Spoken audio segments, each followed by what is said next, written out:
Mapapansin niyo po, ang gandang lalaki talaga ni Kuya Bob Marley. Lalo nung nagupitan siya. Maliwalas yung mukha niya. Kaya mo yung one day? Kuya John? One day, one day. Anong paborito ni Kuya John na kanta? Uy, kakanta na yan.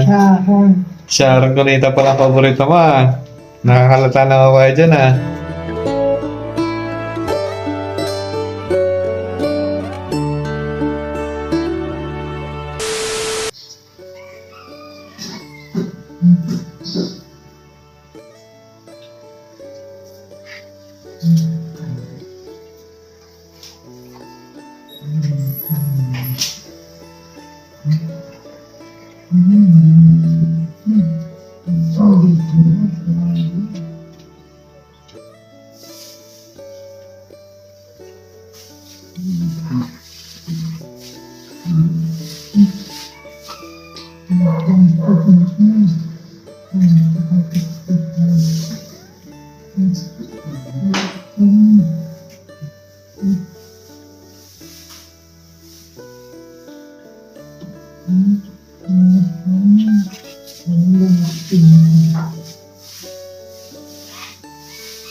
Yun, good morning mga kababayan.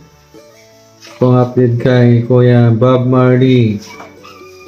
Po siya, second day niya na, no? So, ito, pinaghanda agad siya ni Kuya JC. Umaga, alas 6 ng umaga, gising na sila. Nandito na siya sa gilid. Kasi mahilig siyang pumunta sa mga gilid-gilid. So, thank you Kuya JC.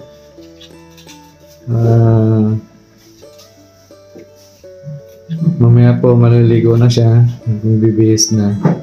So makikita niyo po nung nakaraan ayaw niyang kumain at sinusubuan siya. Ayaw niyang kumain pag hindi siya sinusubuan ni Daddy Frankie at ni Kuya JC. Ngayon po kumakain na siya mag-isa. Malaki ng pagbabago niya buhat nung nagupitan siya at napaliguan at napakain na siya, nabubusog na kasi yung tiyan niya. Po morning, so bumili ng biskwit ang Daddy Frankie para sa lahat. Para kay Ate Marcel, Ate Lisa, at kay Banda mo si mahilig sila sa tinapay. Ngayon mga kababayan, ito yung update kay Kuya John Viloria. Tag nila ay Kuya Bob Marley. Yan po, yung update natin mga kababayan umaga. Sa prayers ninyo po, malaking tulong po ito para sa nilang makatulong para sa nilang maagang paggaling. No? So, pamagitan din po ng pag-share ninyo ng ating mga video, mas makakatulong po tayo. Tulad po nito, malaking bagay po yung natutulong ng Daddy Frankie dahil sa pag-share ninyo. Nakikita ng mga kamag-anak nila yung matagal na nilang kamag-anak na nawawala. Mapapansin niyo po, ang gandang lalaki talaga ni Kuya Bob Marley. Lalo nung nagupitan siya, maliwalas yung mukha niya. Tulad ni Bandam, nung una po, payat-payat pa yun. Ngayon po, sobrang taba na niya. Makita nyo, ilang linggo pa lang to, magkakaroon na to ng laman-laman dahil lumalakas silang kumain. Ay, tinapon niya. Ay, dumura pa siya.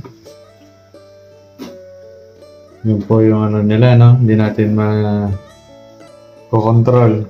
Biglang pagwawala. Tinapon niya yung pagkain. Ayun. Wala na. Sayang. Siguro busog na po siya.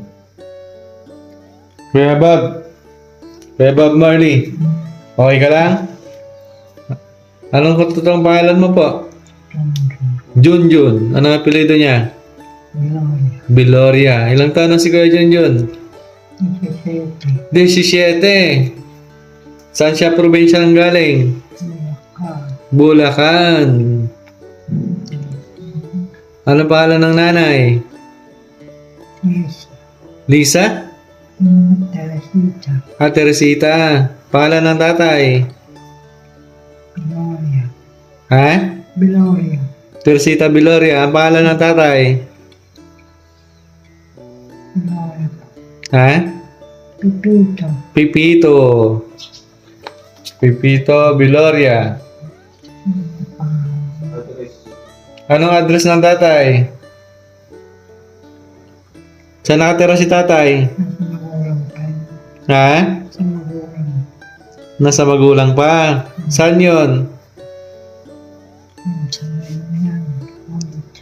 Ramos. Ramos yun. Saan po? Ramos. Ramos? Ramos Street. Saan yun? Ramos yun. Anong lugar po yun? Ramos tayo lang lagi Sabah. Ha? Samar? Tagal lagi Sabah. Taga Samar? Malayo pala.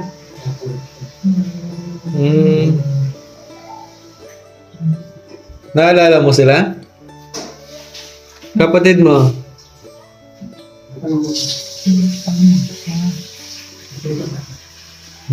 No.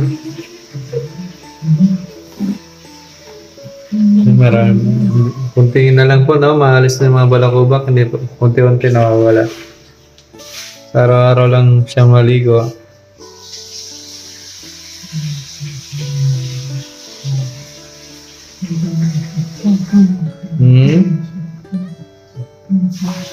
Kuya Jun, sabi nila magaling ka daw kumanta. Sampulan mo nga kami. Ha? Sample nga. Anong kanta ang paborito ni Kuya Jun? Ang ganda ng buhos ni Kuya Jun. Unti-unting lumalakas na.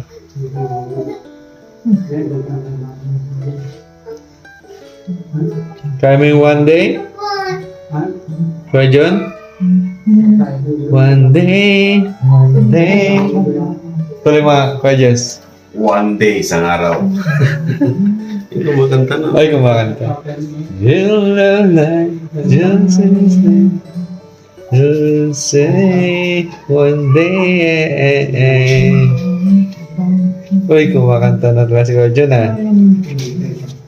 Hindi ka kumakanta ka kayo, John? Good morning. Kumakanta ka kayo, John? Ay, kumakanta daw siya, ha? Anong paborito ni Kuya Jun na kanta? Uy, kakanta na yan. Sharon. Ha? Kantang kanta yan. Anong kanta?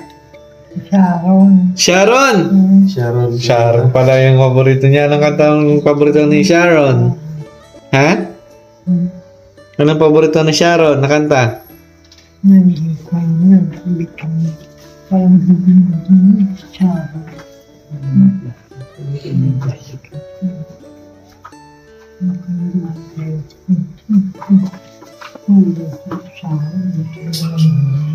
Sharon Cunita pala ang paborito mo, ha?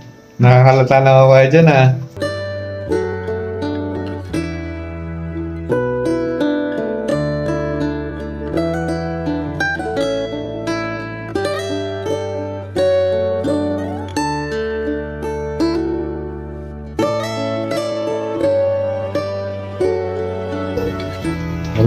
Lala.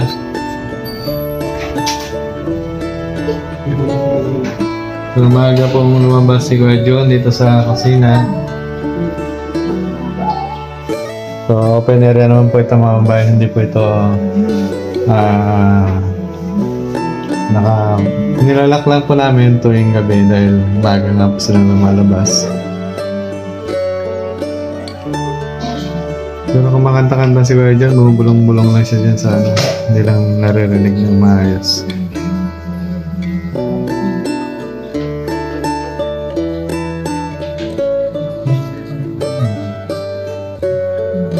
So yun mga babayan, ang hiling ng Daddy Frankie po ay makita ng kamag-anak itong video to at ma-share po natin. para matunton na po natin mahanap na yung mga kamag-anak niya. Isang share niyo po mga babayan, napalaking tulong po ito para muli nating mapagtagpo ang mga magkamag-anak na matagal nang hindi na kita, matagal nang nawawala na kanilang hinahanap. At sana po ay patuloy po natin yung suporta ng Daddy Frankie at sama rin po natin sa prayer natin ang mga katulad nila na nawawala sa sarili, no? So, mga babayan, maraming salamat po. Have a nice day, everyone.